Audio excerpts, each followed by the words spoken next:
Bom dia! Tá começando mais um episódio da Loléria, seu podcast jurídico direto, prático e sem juridiquês. Eu sou o Victor. E eu sou a Gisele. Bom dia, pessoal. Sextou, hein? Dia 24 de julho. Julho também tá passando voando. Mais uma semana que acaba, mas vamos pro último episódio da semana. E no giro jurídico de hoje, a Justiça do Trabalho decide sobre cota de aprendizagem no setor sucroalcooleiro e o STF autoriza a retomada da cobrança de IPTU em Teresina. Também vamos falar dos compromissos do Judiciário no combate à violência doméstica e de uma decisão do STJ sobre o direito de regresso entre devedores solidários. No destaque, Loléria, a inteligência artificial entra no centro da conversa. O Judiciário já lidera a adoção da tecnologia no setor público brasileiro. E na análise, o tema é a decisão do CAD sobre ligas de futebol, livre saída dos clubes e concorrência no mercado de direitos de transmissão. No final do episódio, a gente volta para ler os comentários de vocês, então pegue um café, coloque um fone e vamos entender como essas decisões estão movimentando o direito no Brasil e no mundo.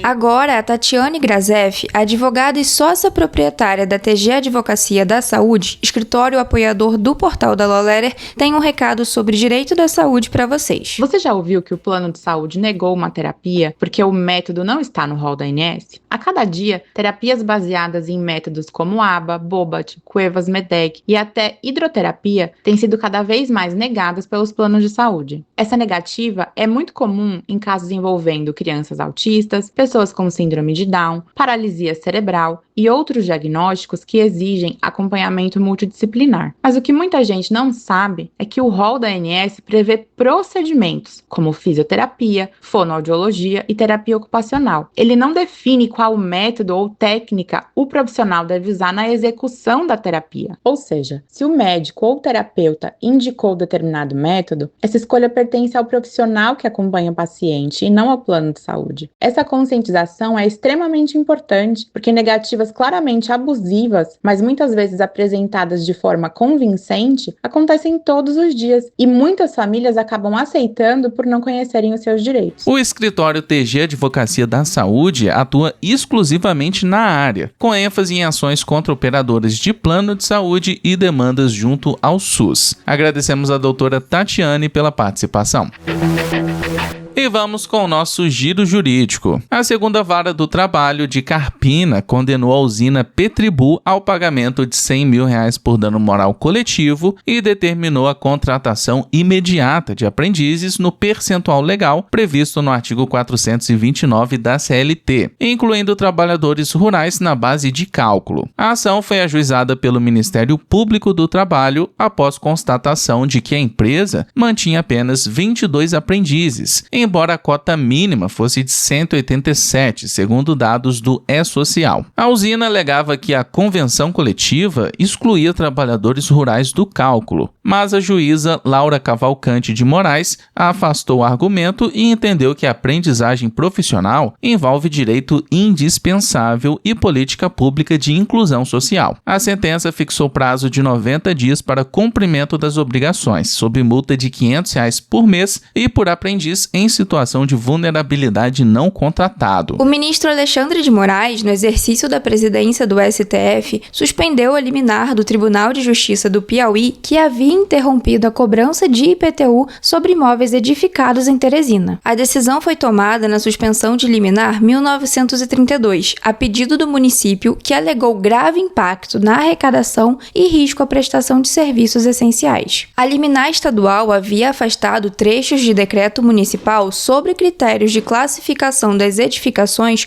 por tipo e padrão construtivo, usados no cálculo de imposto sem indicar parâmetro alternativo para a cobrança. Segundo a Secretaria Municipal de Finanças, as decisões paralisaram cerca de 84,8 milhões de reais em créditos de IPTU referentes a 112.809 imóveis e geraram insegurança sobre 75,2 milhões de reais já arrecadados. Moraes afirmou que não analisou a constitucionalidade das normas municipais, mas os efeitos concretos da liminar sobre a economia pública. As 27 coordenadorias estaduais da mulher em situação de violência doméstica e familiar dos tribunais de justiça assinaram, durante encontro nacional no CNJ, uma carta com 10 compromissos para fortalecer a política judiciária de enfrentamento à violência doméstica e familiar contra a mulher. O documento prevê aprimoramento da estrutura institucional dos tribunais, a articulação com a rede de enfrentamento, formação especializada de magistrados e servidores, apoio à jornada Lei Maria da Penha, ao Fonavide e ao programa Justiça pela Paz em Casa. A carta também determina o envio periódico de relatórios e dados ao CNJ,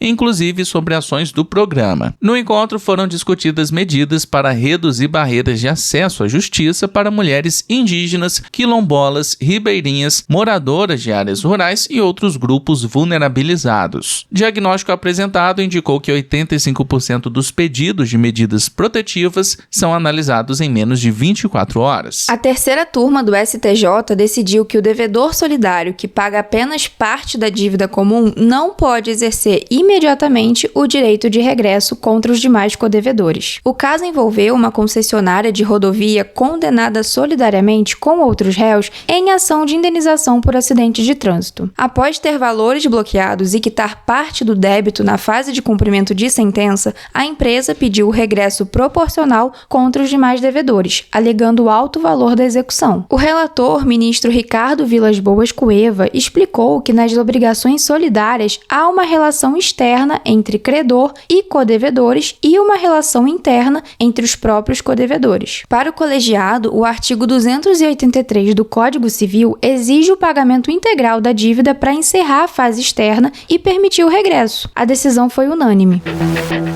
E vamos agora com o nosso destaque do dia. A inteligência artificial já está presente em 59% dos órgãos públicos federais e estaduais brasileiros, de acordo com a pesquisa TIC Governo 2025, divulgada pelo Comitê Gestor da Internet no Brasil. O Poder Judiciário lidera a adoção da tecnologia com IA presente em 94% dos órgãos em 2025. Na sequência, aparecem o Ministério Público com 92%, o Poder Legislativo com 83% e o Poder Executivo com 55%. O uso é mais frequente nos órgãos federais, onde chega a 70%, do que nos estaduais, com 58%. Entre os órgãos públicos que utilizam IA, a principal aplicação é a automatização de processos e fluxos de trabalho, adotada por 39% das instituições. Também aparece a mineração de texto e análise de linguagem, com 35%, e ferramentas de aprendizagem de máquina para predição e análise de dados, com 31%. Pela primeira vez, o levantamento também mapeou o uso de IA nas prefeituras. O resultado mostra que 27% dos municípios utilizaram a tecnologia nos 12 meses anteriores à pesquisa. A diferença por porte é significativa. A adoção chega a 85% nas cidades com mais de 500 mil habitantes e a 81% nas capitais, mas fica em 22% nos municípios com até 10 mil habitantes. Nas administrações municipais, as aplicações mais comuns também são a automatização de processos e a mineração de texto. As prefeituras informaram usar essas tecnologias principalmente para melhorar os serviços prestados à população, aprimorar operações internas, apoiar políticas públicas e fiscalizar o uso de recursos públicos. A pesquisa também trouxe um panorama sobre inteligência artificial generativa no setor público. Na esfera federal, 65% dos órgãos têm iniciativa de uso dessa tecnologia em processos internos e 29% utilizam IA generativa em serviços prestados diretamente ao cidadão. Entre as medidas de preparo, 59% ofereceram cursos ou treinamentos,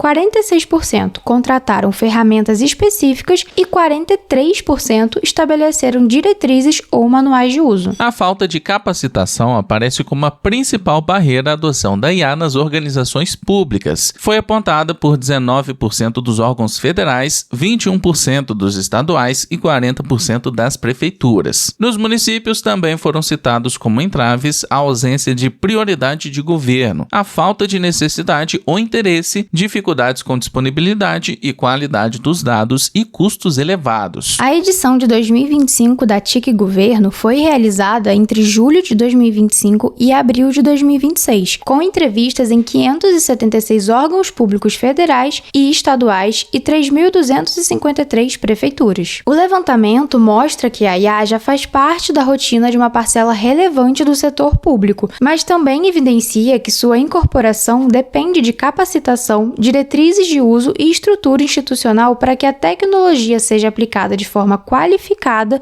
nos serviços prestados à população.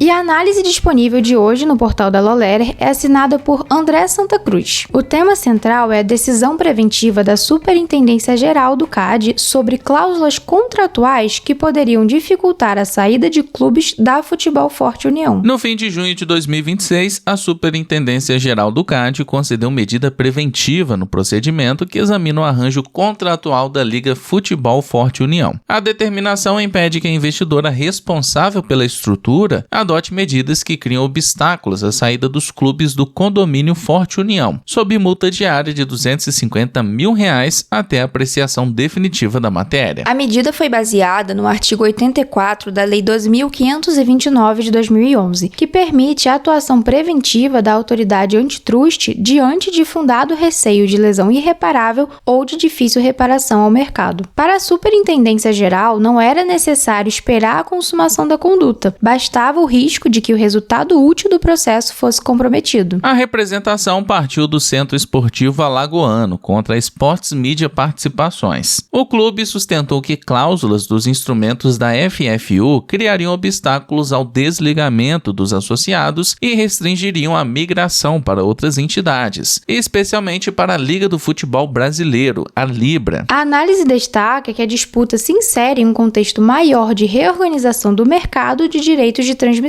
A formação das ligas de futebol já está em exame do CAD e a mobilidade dos clubes entre estruturas concorrentes passa a ter relevância concorrencial. Do ponto de vista antitruste, a premissa é que a negociação coletiva de direitos de transmissão por ligas depende da coexistência de modelos organizacionais distintos, capazes de disputar a adesão dos clubes. Nesse cenário, os clubes funcionam como insumo essencial à viabilidade econômica das ligas. Por isso, a possibilidade de migração de um clube de uma entidade para outra preserva a contestabilidade do mercado. Se uma liga cria obstáculos artificiais para impedir ou dificultar a saída de associados, pode blindar sua própria estrutura contra a concorrência de modelos rivais. A análise também faz uma ressalva importante. Nem todo custo de saída é ilícito. Um arranjo que exige o cumprimento de compromissos assumidos ou ressarcimento de investimentos feitos em favor do clube pode proteger interesse legítimo. O problema surge quando a cláusula deixa de ser proporcional e passa a funcionar como trava para imobilizar o associado. Ao mesmo tempo, a medida do CAD não libera os clubes de obrigações patrimoniais e financeiras validamente assumidas. A liberdade de migração não apaga dívidas nem compromissos contratuais. O que se preserva é a possibilidade de escolha entre estruturas concorrentes sem amarras artificiais. A medida preventiva ainda não encerra a controvérsia. Ela vale até a apreciação definitiva da matéria, quando o CAD deverá examinar com mais profundidade a governança das ligas, suas regras de entrada e saída e seus efeitos sobre a dinâmica do setor. A conclusão é que a decisão transporta para o futebol uma lógica própria do direito concorrencial. Estruturas coletivas não podem trancar artificialmente a porta de saída de seus participantes. A retenção de clubes deve ocorrer pela qualidade do arranjo oferecido e não por cláusulas que eliminem a pressão competitiva. E esse é apenas um pequeno resumo dessa análise que está publicada lá no portal. Para você conferir ela na íntegra, é só acessar aqui na descrição. E se você é advogado e quer ampliar sua presença online com uma leitura própria sobre temas jurídicos atuais, envie o seu texto também pelo link na descrição.